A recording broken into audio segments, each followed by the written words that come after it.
Patuloy ang pag-iral ng easterlies o yung hangin na nanggagaling sa Karakatang Pasipiko dito sa malaking bahagi ng ating bansa. So magpapatuloy pa rin ito magdudulot ng mga pag-ulan dito sa silangang bahagi ng Southern Luzon. Samantala, itong northeast monsoon o yung malamig na hanging amihan magdudulot rin ng mga kaulapan at mga pag-ambon dito sa eastern sections ng Northern and Central Luzon. For Metro Manila at nalalabing bahagi pa ng ating bansa ay generally fair weather ang ating inaasahan ngayong araw. Bahagi maulap hanggang sa maulap na papawirin pero nandyan pa rin mga tsansa ng mga biglaan at panandaliang pag-ulan na dulot ng thunderstorms especially sa area ng Visayas at sa Mindanao.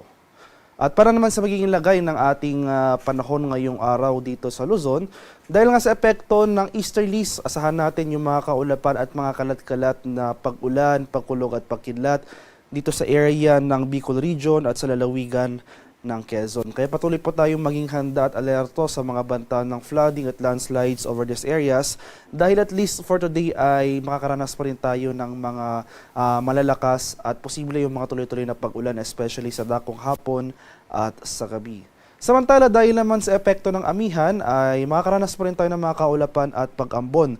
Yung mga pag-ulan na ito ay mahihina lamang. So, mahina yung mga pag-ulan na ito as compared sa mga pag-ulan sa mga nakaraang araw. So, cloudy skies with light rains ang ating mararanasan sa area ng Cagayan, Isabela at sa may Aurora.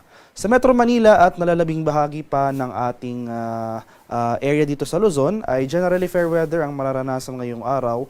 Magdala pa rin tayo ng payong dahil nandyan pa rin yung mga tsansa ng mga usual afternoon to evening na mga rain showers or thunderstorms, especially sa mga rehiyon ng Calabarzon, including Metro Manila, pati na rin dito sa area ng Mimaropa. Sa bahagi naman ng Palawan, Visayas at sa Mindanao, so mababawasan yung mga pag-ulan na dulot ng easterlies dito sa silangang bahagi ng Visayas at sa Mindanao. So for today, over these forecast areas, Palawan, Visayas at Mindanao, asahan natin itong generally maaliwalas sa panahon, pero hindi nangangahulugang wala na tayong pag-ulang mararanasan. Nandiyan pa rin yung mga biglaan at panandaliang pag-ulan na dulot ng localized thunderstorms. So agwat ang temperatura for Kalayaan Islands ngayong araw, posibleng umabot ng 26 to 30 degrees Celsius. 26 to 30 degrees naman dito sa area ng Puerto Princesa. Agwat ang temperatura sa Iloilo, 26 to 30 degrees Celsius. 26 to 30 degrees rin sa may Cebu at 25 to 31 degrees Celsius sa may Tacloban. Agwat ang temperatura for Cagayan de Oro sa ngayong araw, posibleng maglaro mula 25 to 31 degrees Celsius. 25 to 32 degrees naman sa area ng Davao at 24 to 33 degrees Celsius sa may Zamboanga. Sa kalagayan naman ating karagatan, wala pa rin gale warning na nakataas pero iba yung pag-ingat pa rin sa ating mga kababayan na maglalayag, especially dito sa northern and eastern seaboards ng Luzon dahil posible pa rin tayo makaranas dyan ng katamtaman hanggang sa maalong karagatan. At para naman sa ating 4-day weather outlook, so sa lagay ng ating panahon sa mga sunod na araw, so dahil sa epekto ng northeast monsoon na inaasahan nga natin, bukas araw ng Huwebes may panibago tayong surge o bugso ng ating amihan.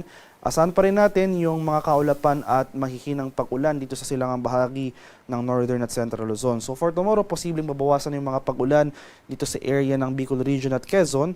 So for most of the country, including Metro Manila, generally fair weather ang ating inaasahan sa araw ng Pasko. Pero andyan pa rin yung mga tsansa ng afternoon to evening ng mga thunderstorms, especially nga dito sa area ng Visayas at sa Mindanao. Pagsapit naman ng araw ng Biyernes hanggang sa Linggo, inasan pa rin natin yung patuloy na paglakas nitong panibagong surge ng ating northeast monsoon na kung saan malaking bahagi na ng Luzon yung maapektuhan nito. So makakaranas na rin tayo posible ng mga kaulapan at posibleng lalakas na rin yung mga pag-ulan sa eastern section ng Luzon, dulot yan ng amihan. So sa mga rehiyon yan ng Cagayan Valley, Cordillera at sa mga lalawigan ng Aurora, Quezon at Bicol Region.